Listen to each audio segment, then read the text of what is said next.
দুই মেরুতে BNP Jamaat PR পদ্ধতিতে নির্বাচন সহ ৫ দাবিতে সমমনাদা নিয়ে মাঠের কর্মসূচিতে জামায়াত। বিএনপি ক্ষমতায় আসলে কুমিল্লা বিভাগ হবে বলছেন খন্দকার মোশাররফ।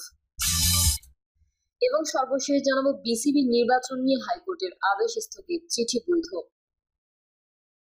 এতক্ষণ শুনছিলেন সংবাদ শিরোনাম, এবারে বিস্তারিত। তবে তার আগে অনুরোধ থাকবে আমাদের চ্যানেলটি সাবস্ক্রাইব করে বেল আইকনটি ক্লিক করুন।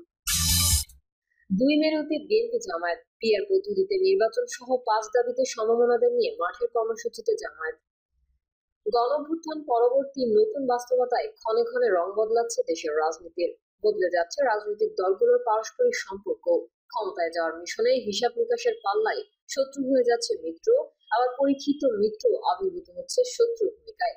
আওয়ামী লীগ বিহীন ভোটের মাঠে দেশের প্রধান দুই শক্তি বিএনপি ও জামাতের বর্তমান সম্পর্ক এই ক্ষেত্রে সবচেয়ে বড় উদাহরণ হয়ে দাঁড়িয়েছে।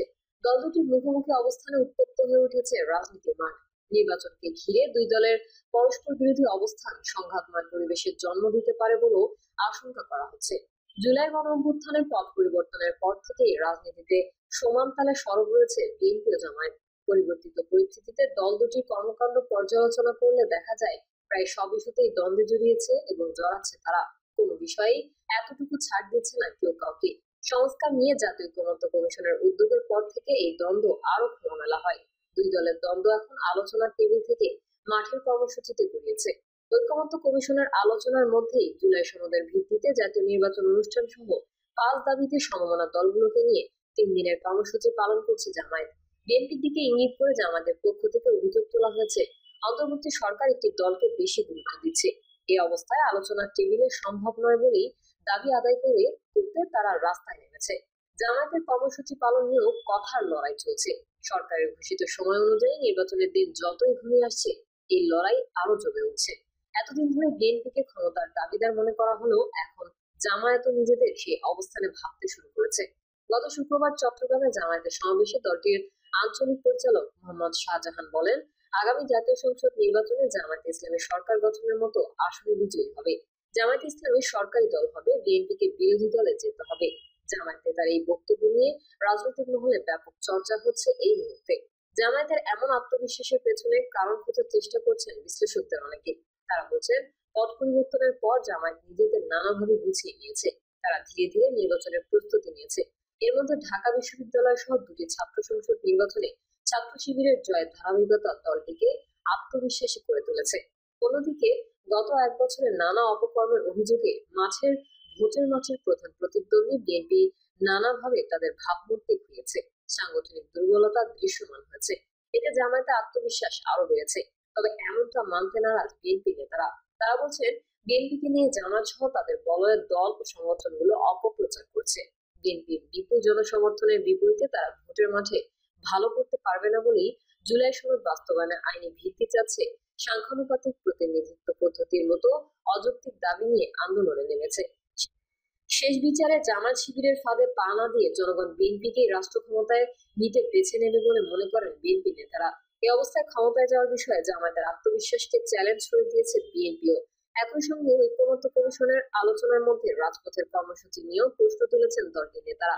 গত শনিবার রাজধানীতে এক আলোচনা সভায় জামায়াতের উদ্দেশ্যে বিএনপির স্থায়ী কমিটির সদস্য সালাউদ্দিন আহমেদ বলেন, তো ভাই সব আপনারা কি নির্ধারণ করে দিয়েছেন বিএনপি বিরোধী দলে যাবে নাকি জনগণ করবে? আমার জবাব হলো, আপনারা যখন এত বেশি আত্মবিশ্বাসী হলেন যে সরকারি দল হবেন, তাহলে নির্বাচনে আসেন না কেন?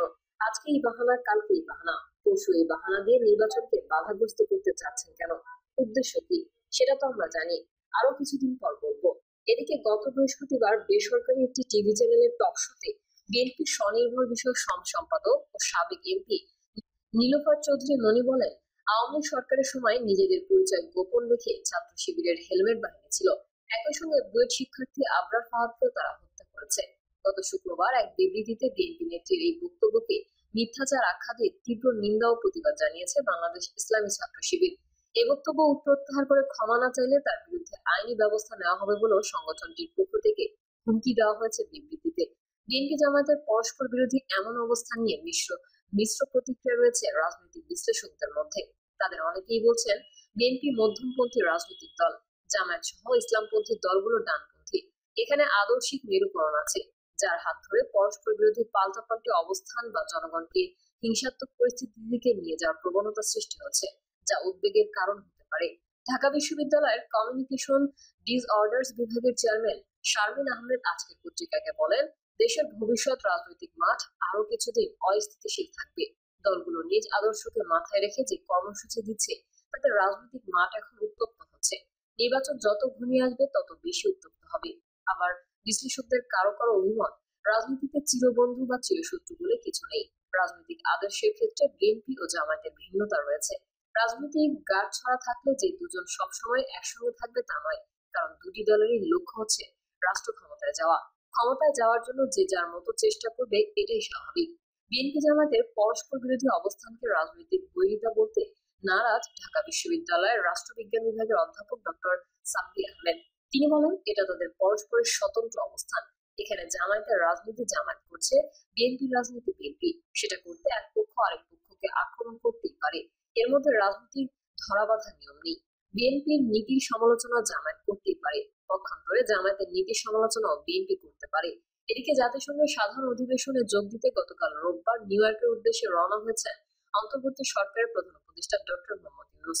এই সফরে তার সঙ্গী হয়েছেন বিএনপির মহাসচিব মির্জা ফখরুল ইসলাম আলমগীর, ভারপ্রাপ্ত চেয়ারম্যান উপদেষ্টা হুমায়ুন কবির, জামায়াতের নায়েবে আমির সৈয়দ মোহাম্মদ আবদুল্লাহ তাহের ও এনসিপির সদস্য সচিব আখতার হোসেন। যুক্তরাষ্ট্রে জামায়াত ও এনসিপির আরো দুই নেতা যুক্ত হবেন বলেও একাধিক সূত্রে জানা গেছে। সূত্রগুলো বলছে, সফরকালে তিন দলের নেতারা দীর্ঘদিন একসঙ্গে থাকবেন। এতে দেশের রাজনৈতিক পরিস্থিতি নিয়ে আলোচনা হবে। এতে রাজনৈতিক জট খুলবে বলে আশা করা হচ্ছে। ওই সময় যুক্তরাষ্ট্রের জাতীয় ঐকমত্য কমিশনের সহসভাপতি অধ্যাপক আলী রিয়াজও থাকবেন। সেখানে তিনটি দলের সঙ্গে বৈঠক হলেও হতে পারে বলে মনে করা হচ্ছে। বিএনপি ক্ষমতা আসলে কুমিল্লা বিভাগ হবে বলছেন খন্দকার মোশাররফ। জনগণের ভোটে বিএনপি রাষ্ট্র ক্ষমতায় আসলে কুমিল্লা বিভাগ প্রতিষ্ঠা করা হবে বলে জানিয়েছেন দলটির স্থায়ী কমিটির সদস্য ডক্টর খন্দকার মোশাররফ হোসেন। দলীয় নেতাকর্মীদের উদ্দেশ্যে তিনি বলেন, অন্তর্বর্তীকালীন সরকার যদি আমাদের দাবিতে সাড়া না দেয়, তাহলে আমি আপনাদের আশ্বস্ত করতে চাই, আগামী নির্বাচনে যদি বাংলাদেশের মানুষ বিএনপিকে ক্ষমতায় আনে এবং আল্লাহ আমাদের সেই সুযোগ দেন, তাহলে সরকারে গিয়ে দ্রুততম সময়ে কুমিল্লা বিভাগ প্রতিষ্ঠা করা হবে ইনশাআল্লাহ। মোশাররফ হোসেন বলেন, কুমিল্লা তো বিভাগ করতেই হবে, প্রশাসনিক প্রয়োজনে করতে হবে। কুমিল্লা বাইরে অন্য কোনো নাম কুমিল্লার জনগণ মেনে নেবে না। তিনি বলেন, আমরা সকলে কুমিল্লার নাগরিক। কুমিল্লাবাসী ইতিমধ্যেই অন্য কোনো নাম প্রত্যাখ্যান করেছে। কুমিল্লার বিভাগ চাই। এই ইস্যু নিয়ে অন্তর্বর্তীকালীন সরকারের সঙ্গে দেখা করার জন্য একটি শক্তিশালী প্রতিনিধি দল যাবে। সেই লক্ষ্যে আপনারা একটি কমিটি গঠন করুন। ব্যক্তিগতভাবে আমার সহযোগিতা থাকবে। রাজনীতিকদের জাতিসংঘ সফর সমালোচনা করে যা বললেন রাশেদ খান। অন্তর্বর্তী সরকারের প্রধান উপদেষ্টা ডক্টর মোহাম্মদ ইউনূস জাতিসংঘ সাধারণ পরিষদের ৮০তম অধিবেশনে যোগ দিতে যুক্তরাষ্ট্রের উদ্দেশ্যে ঢাকা ত্যাগ করেছেন। এবার প্রধান উপদেষ্টা সফর সঙ্গী হিসেবে যুক্তরাষ্ট্রে গেছেন দেশের অন্যতম